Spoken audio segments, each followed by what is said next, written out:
अध्यक्ष महोदय, शेतकऱ्यांच्या बाबतीत तुमचे लोक काय म्हणतात?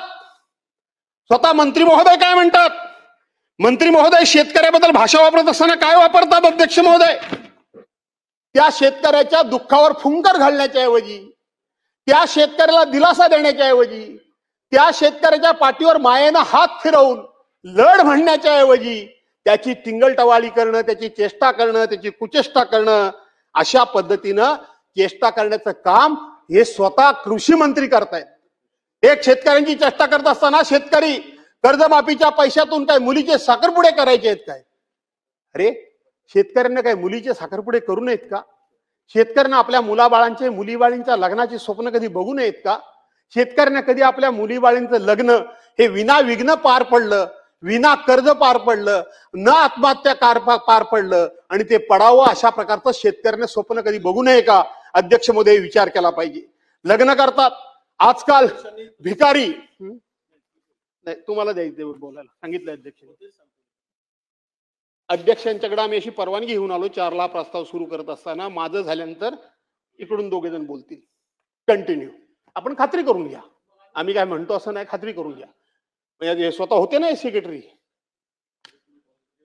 आणि म्हणून अध्यक्ष महोदय, शेतकऱ्यांना ही स्वप्न कधी बघूच नाही का? अध्यक्ष महोदय, सुखी संसाराची स्वप्न कधी शेतकऱ्यांना बघूच नाही. काय म्हणाले मंत्री? मंत्री म्हणाले आजकाल भिकारी सुद्धा 1 रुपया घेत नाही. आम्ही शेतकऱ्याला 1 रुपयामध्ये पीक विमा योजना दिली. त्या पीक विमा योजनेचे कसे धिंडवडे निघाले सहकार मंत्री महोदय, ते मी तुम्हाला आत्ता सांगितले. सरकारने त्यावेळेला 1 रुपयामध्ये आम्ही शेतकऱ्यांचा पीक विमा योजना दिली म्हणून सांगितलं आणि त्याच सरकारला याच सभागृहामध्ये कबूल करावं लागलं की त्या ठिकाणी मोठ्या प्रमाणामध्ये भ्रष्टाचार झाला, कंपन्यांचा फायदा झाला, शेतकऱ्यांचा फायदा झाला नाही. पण कंपन्यांना हप्ता जो गेला तो सरकारने दिला म्हणजे तो तुम्ही आम्ही नागरिकांनीच तो हप्ता दिलेला आहे. सरकार जी कोणी असलं तर त्या ठिकाणी असणारे मंत्री संत्री उद्या आम्ही काय ते काय खिशातून कोणी देत नाही, कोणी खिशातून देत नाही, जनतेच्याच खिशातून हे पैसे जातात. आणि म्हणून एका बाजूला स्वतः मंत्री सांगतात की या योजनेचा बोजवारा वाजला आणि दुसऱ्या बाजूला मंत्रीच चेष्टा करतात की 1 रुपया भिकारी घेत नाही, आम्ही सुद्धा 1 रुपयात तुम्हाला विमा देतो, अशा प्रकारची चेष्टा टीका करतात. अध्यक्ष महोदय, जागेवर काय नाही, तुमच्या काय ढिकलाचा पंचनामा करायचा का? ही बोलण्याची सुद्धा मदार, ही मजल, ही वृत्ती आणि हे शब्द तोंडातून कसे येतात?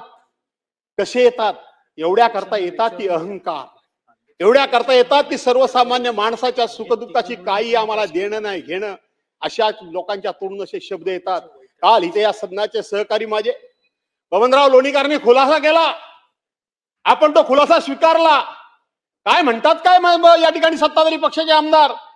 तुम्हाला बूट, तुम्हाला चपला, कपडे माझ्या बापामुळे म्हणजे मोदी साहेबांच्या मुळे मिळतात.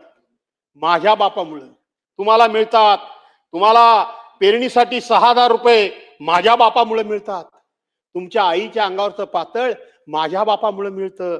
तुमच्या बायकोच्या खात्यामध्ये पैसे, बहिणीच्या खात्यामध्ये पैसे माझ्या बापामुळे येतात.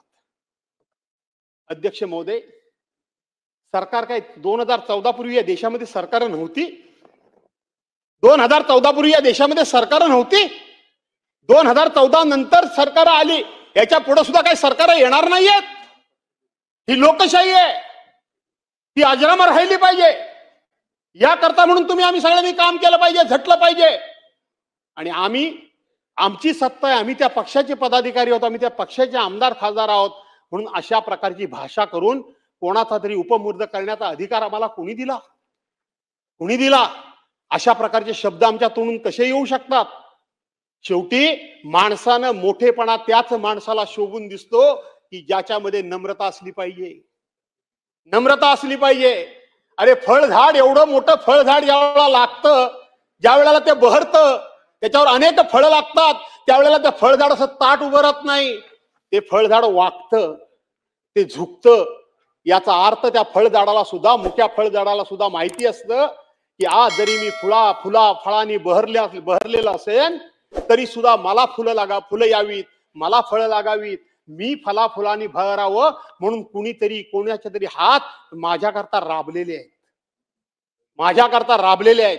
कुणीतरी माझी मशागत केलेली आहे, कुणीतरी माझ्या बुंदामध्ये 4 खताचे दाणे टाकलेले आहेत, कुणीतरी झारीवर पाणी मला माझ्या बुंदामध्ये टाकलंय, म्हणून मी बहरलोय, म्हणून मी फळाफुळात आलोय. हे त्या मुक्या झाडाला कळतं, ते आमच्यासारख्या चालत्या बोलत्या माणसांना का कळू नये?